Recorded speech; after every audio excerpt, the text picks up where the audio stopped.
Hello everybody, it's Tommy and welcome back to another speed build for the Disney save. Today we have the first build of the new world. We are starting with Moonwood Mill. This is a really small 5-lot werewolves themed world. It came with the werewolves pack, and I'm basically going to be creating what was previously the second version of Forgotten Hollow. So way back when I did Forgotten Hollow, which ended up being like a villains themed world, because of the topic, there was so many things that could fit there, and one of the ideas that really a lot of people obviously wanted was Nightmare Before Christmas. But there was such limited space in that world. It was also 5 lots, and there were so many really great ideas. And again, I wanted it, because it was the vampire world, I wanted an excuse to make as many vampires as possible for that world. So whatever characters felt like they could be vampires and whatever fit the theme of like vampires in general, I tend to lean a little bit more into that. And the other thing was, a lot of people wanted Nightmare Before Christmas, but there were a lot of things I could do with Nightmare Before Christmas. We have Jack and Sally, we have a ton of the village characters, we have Halloween Town, there's Zero, there's Oogie Boogie, and they were basically going to take over the entire town. I think at one point many of the lots were either going to be like literally just Nightmare Before Christmas, and then I was like, we have to make maybe a second version of the save where I basically redo Forgotten Hollow, and that's just going to be what it has to be, because we only had Forgotten Hollow at the time, and it was our only world that felt a little bit spooky and more occult based. So that was the plan, and that was always the plan, and I was going to go back at the end of doing the save file and redo basically like second version of the save, and that would include replacement lots being the new, like anything that was a replacement lot would now be the new number 1 lot. So the save by default would come with, like, instead of the first Toy Story house, you'd get the second Toy Story house, or instead of restaurant A, you'd get restaurant B. So anything that I made as a second option would be the new first option for this version of the save. And then Forgotten Hollow would be basically almost entirely Nightmare Before Christmas themed due to how much content and how much space it was going to take up. And there's also like this aesthetic thing about Nightmare Before Christmas where everything has a look to it. It's very specifically styled, as well as just in general like Tim Burton's work, that like stop motion, clay motion style. It looks a particular way, so all of the characters look really strange, and I didn't know how I felt about mixing like Nightmare Before Christmas characters with like Hades or the ghosts from the Haunted Mansion. But flash forward to now, and we have gotten many more worlds added to The Sims 4 than I even imagined. Like back when I first started the save, I imagined that The Sims 4 was basically on its way out as far as getting new worlds and things, and I pictured that we would probably never get another really spooky world like vampires. I think people who like vampires really like it, and I personally really like it. Like anything that they can add that's more occult, spooky, fantasy, it's always going to be up my alley. Not even just as like from the Disney save aspect, but it's just something that I prefer as a player. But over the years, I've seen so many people complain about vampires.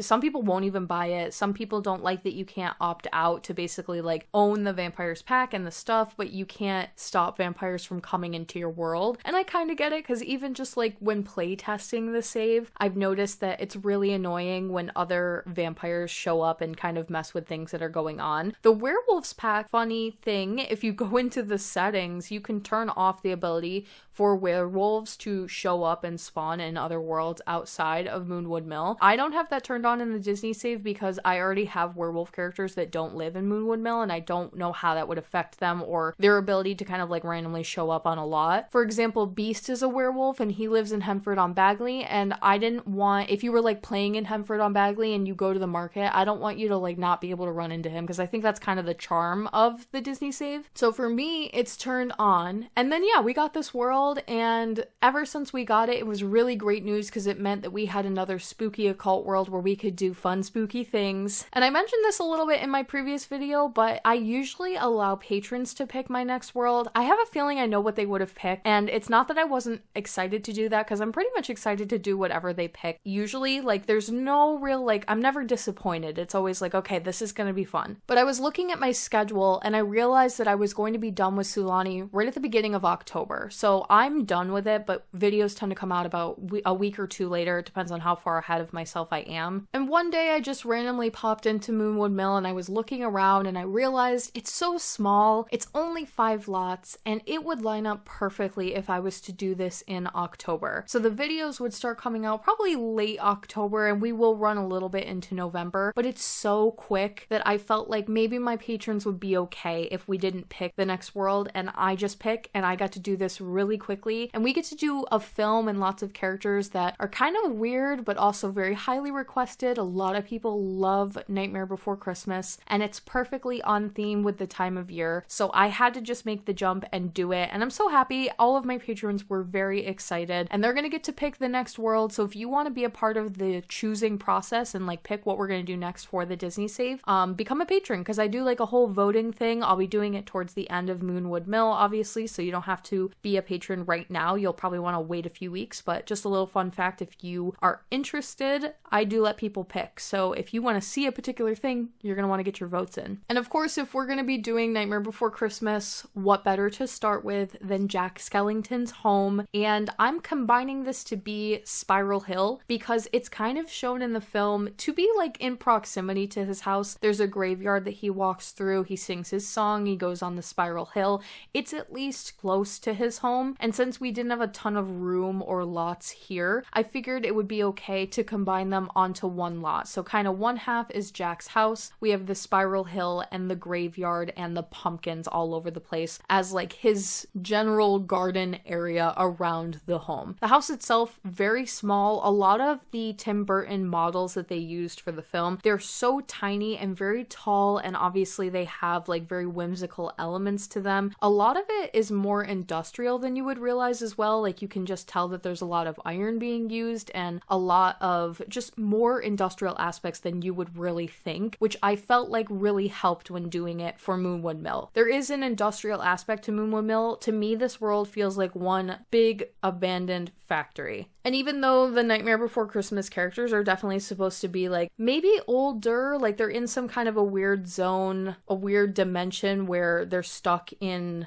older times. They've got some like oil lamps around and things like that. It's more so that they're just playing into like the different monsters and characters that actually live in that world and the things that they would like, and less so like the actual time period. So even though there is some things around Moonwood Mill that are more modern, you can still get away with it. I feel like I used a lot of tool mod when doing this particular build. I'm getting a little bit more handy with it, including the tower that comes off of the side of Jack's house. You would have seen at the beginning of the video that I originally was sort of making the tower its own foundation and raising it up in the back, and the idea was that I would put a ladder on that and then you would be able to just kind of go outside and climb the ladder all the way to the top. But then I thought about it, and we are going to be making Jack into a vampire, so he has the ability to teleport, fly, become a bat, and move around. So he doesn't need to have stairs necessarily. I could have made this entire house without any stairs and ladders. And so I decided we could just have that room basically be floating, but then I would tool some pieces in underneath it to make it feel like it's connected to the rest of the home. That way it looks a lot closer to how it actually looks in the film, but it is still fully functional because he has the ability to teleport. And I've already play tested this house. It's really fun. So everything works out great. As far as Spiral Hill, you can't actually really stand on it or walk on it. That was something a lot of people, well, what some of my patrons had asked, and my fiance, I believe, asked if I could make it so he can walk up there. And it's really just a foundation issue. The rocks like to sit on top of foundations, and I found it really difficult to actually put like functional stairs up the pathway, and there was terrain under there, there's rocks under there. It was a bit of a mess, so I just ultimately decided we're not going to do it. It's a little bit of a bummer, but also it's more of an aesthetic thing anyway. I would rather have it there and not working than not there at all. So I opted for the latter. Because I used terrain underneath the home, I had so much trouble with the fence and I had to tool all of it into place and tilt everything. The pumpkins all had to be tilted. The gravestones all had to be tilted into place. It's a little bit annoying. Sometimes I choose not to keep these things in the video, but then I feel like it doesn't always show that I do use tool from time to time. And some people are like, how did you do that? And I feel like I'm not like properly representing how I'm doing everything, so I do have to use tool, especially when it comes to terrain. This is like one of the reasons why I completely avoid using terrain, because I hate how everything floats slightly off of the surface. And then yeah, you have to like individually go in and move every pumpkin down to the surface level and level all of the fence pieces because they're debug items and all that good stuff. It's not the most fun, and it's definitely not the most fun to watch either, so I tend to cut it out of the videos, but I wanted to show you guys here because I did use a lot of it for this particular lot. This house is also a haunted house residential. I wanted to throw one into this world. I'm really going to be leaning into like the weird traits, the odd aspirations, the occult aspirations, specifically like the vampire and werewolf aspirations. If I feel like I can get away with them, I want to use them, or aspirations that we don't get to use as much. Weird skin tones, weird outfits,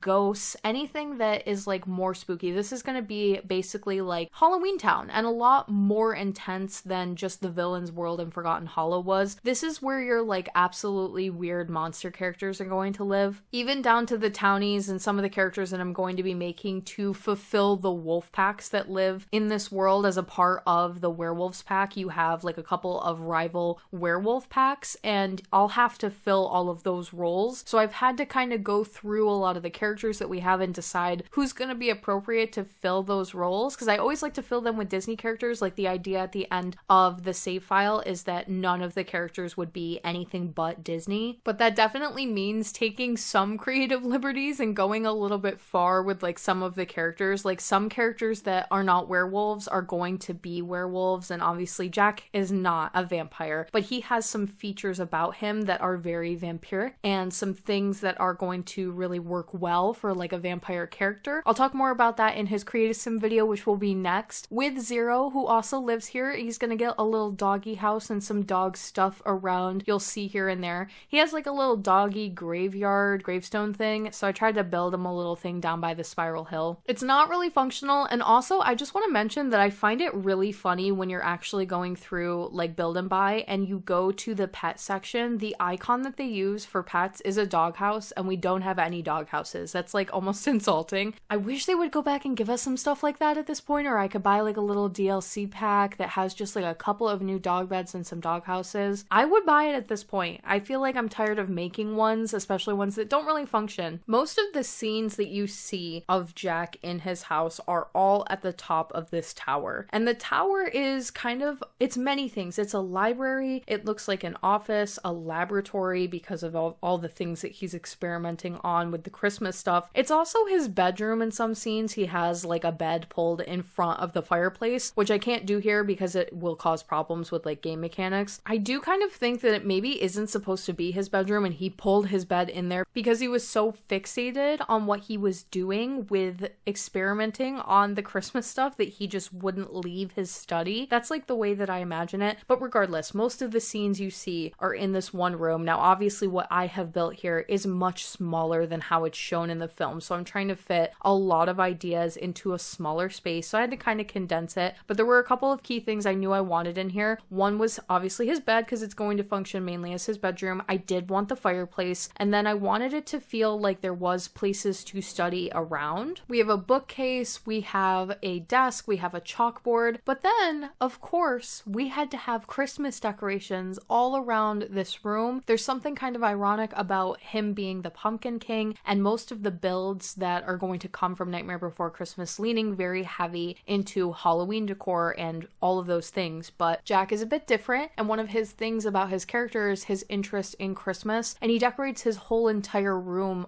after it. He doesn't really know what a lot of the things are, but he puts them all up on the wall regardless, and it has this like really pretty whimsical element to it that is different than the rest of Halloween Town. It feels very nice, it feels very Christmassy instead of spooky scary, but his room still has those other elements to it, so I tried to mix the two. There's like cobwebs in here, cracks on the wall, dirt on the floor, and some Halloween decorations, a bowl of Halloween candy, and then Christmas lights and mistletoe and a little mini Christmas tree with light bulbs on it. It feels so random, but if you know his character, you know that this completely makes sense. And it's the only area that I'll probably be able to do this specifically for the builds that we have for Nightmare Before Christmas. And even in general for the Disney save, I tend to not decorate for like given holidays inside spaces, because obviously that depends very specifically on what time of year that house is from. So I can't like make Lilo and Stitch's home and then decorate it for Christmas. It doesn't make any sense. So I always just leave everything plain. I rarely get to use these holiday decorations. And this is a really good excuse to use them where they can be left and it makes sense. The only other time I believe I've been able to do this is the first Toy Story home. It's Andy's birthday canonly in like the time period that the first Toy Story takes place in. So his entire living room and kitchen area is all decorated for his birthday. And there is a scene where you hear Andy say, "Can we leave them up even after his birthday party?" And his mom says yes. So I decided we would decorate for his birthday and leave them alone. And we all know, I've seen it, you've seen it. When we decorate for people's birthdays, we tend to leave them up for a while. Some of us more than others. But I figured if you wanted to just remove it, you could as a player when you download the save. If you're like, yeah, but maybe I don't want him to be into Christmas, or that's like not a part of the story that I'm going to play him through, or I don't like that, whatever. Remove it, change it. That's something that's really great about the save file. Sometimes I feel like I get a lot of comments that are maybe just a little bit nitpicky, and they're like, well, I don't understand why you didn't do it this way, or I don't understand why you didn't pick this. And that's what's really great about like it being a save file, is obviously I'm giving you everything the way that I would have done it. But if you don't like something, if I give a character a trait that you're not a fan of, or you feel like another aspiration will fit them better, or you don't like that they're living with so-and-so, or you don't want this particular decoration in the house, or you don't like that I made Jack's house a haunted house and you would rather just not deal with all the spookiness and madness that comes with that, you can just flick little switches and change everything to be exactly the way that you would want it to be. And I highly encourage people to do that. Completely adapted to be like exactly your dream version of the Disney save. It would make me so happy to hear that it's like even more enjoyable to you personally because you were able to change it to the things that you kind of liked. And I don't mean that to say that I don't appreciate people giving me ideas and comments and letting me know their thoughts, because I do. And I will often change things that I had originally come up with and be like, wow, that idea was a lot better actually. Let me switch this around. Let me change that character's trait. Let me go back and add this particular item to that house, because yeah, it makes a lot of sense that they would have that. Those kinds of things. So obviously I encourage you guys to always let me know what you think, and if you had a really cool idea. I borrow so many of your ideas and I really do appreciate it at the end of the day. But if you're really stuck on something and you're like, I just don't get why she didn't do it this way, please just feel free to change it when you actually download the save for yourself. I really highly encourage everybody to do that and feel like they can do that. As for the rest of Jack's home, I didn't really lean too much into the Christmas decor. You don't even see the rest of Jack's house in the film. I hung some Christmas lights around here and there, but I didn't go like full blown with the Christmas decor. I just want to give a shout out to this rug that I used in Jack's room and I'm using in the living room here. I think this is from the Modern Luxe kit, which would be one of the newer ones. I just bought it and it is the most perfect rug for this house. I can't even, like, when I find items like that in the catalog, I especially when it's a new kit like that and I don't really know the catalog very well for the newer items, I wasn't expecting it to be there. So I was like trying to make this little faux spiral floor on the top of Jack's room and it looked okay, but it wasn't obviously what I would have wanted. To run into that rug, it feels like people make things for me. It really does. Like sometimes I feel like someone at EA, The Sims, is sitting there watching my videos and they're like, you know what you need? And they go ahead and they make it and they add it to the game for me just in time, which is why I do think that Fairies is coming. I think it's so soon. I don't know if it's the next expansion pack because they've been teasing that there's supposedly one more expansion pack before the end of the year, although it's getting a little late. I don't think it's Fairies, but I do think Fairies are very near. There's been some weird hints. I can't think of anything in particular that I can like mention, and I hope we get a world if we get Fairies, and then I'll go back and I'll fix a lot of the characters that were supposed to canonly be Fairies. There's a couple that live in Forgotten Hollow that are townies. We have Tinkerbell and Periwinkle in the save, and then there are other characters that obviously were definitely going to be fairies that would get to be their full fairy glory. I brought this up recently, so, you know, I won't talk about it for too long, but I just think it's coming and I'm putting my prediction in now because I want to brag when I'm correct. The expansion pack that's supposedly coming out before the end of the year has something to do with neighborhoods. I think that's the only hint that we've really gotten. Some people think it's, I don't even know what it's going to be. I've seen some really, really bad things on Twitter of people making like AI screenshots of the leaked pack and things like that. It's so annoying when I get on Twitter and I see AI. It drives me crazy. You can always like very clearly tell when something has been made with AI, but then some people just have a really hard time telling, so they look at it and they get really excited, and then I flood to the comments and there's people that think it's real, and it's just aggravating to look at. Something that I have stumbled across recently on TikTok though that is AI related that's not as annoying. Some people have been making these TikToks where they're like, I asked AI to make, and it'll be like, there's one that I follow that's like, I asked AI to make a Winnie the Pooh resort or a hotel based after Peter Pan, and the images that it comes up with, oh my god, gorgeous. And the way I would book a trip to Disney / that given resort or location so fast if it existed real life, it's actually a crime that Disney doesn't just go full blown for it. Like, imagine a resort that was based after Pixie Hollow and all of the rooms are themed after all the different element fairies and all of the furniture is all fairy-like, and you've got like plants coming from the ceiling and waterfalls and like little bath areas and spas and things like that. Imagine how quick I would book a ticket. And then the other one I follow is this account that they'll do like, I asked AI to make a given character that wasn't a human, a Disney character that is either like a dog, cat, whatever, into a human. And some of, like, I saw a Cars one, and then I saw a Lion King one, and those are so helpful because I'm always looking for great reference for like what you could possibly imagine those characters to look like as humans, especially for later down the line when I do need to make some of them into real people. So I've been saving some of that stuff for later because it's super useful, and I just like to see what something will come up with. Like, what, I know it's AI, but like what does another thing create, because then I have like kind of a starting point. Or if I create something on my own and then I kind of look at that and we are similar, I know that maybe I'm not so far off base, like I didn't just go completely wild with it. Just to round out the video today, you can see what I kind of tried to add, which was the faux doghouse / gravestone for Zero that is outside right up against Spiral Hill, which is kind of where his actual doghouse is shown to be in the film. It's not functional for the most part. I did put a dog bed in there after the video, but I don't think the dog can actually really get there. And the next video will be a create-a-sim of Jack and Zero, who will both be living here. I hope you guys are excited for Moonwood Mill. Let me know what you thought of the first build in the comments down below. If you'd like to support the Disney Save on Patreon, you can do so by clicking the link in my description box or the one at the end of the video. Thank you so much for watching, and I will talk to you all in the next one.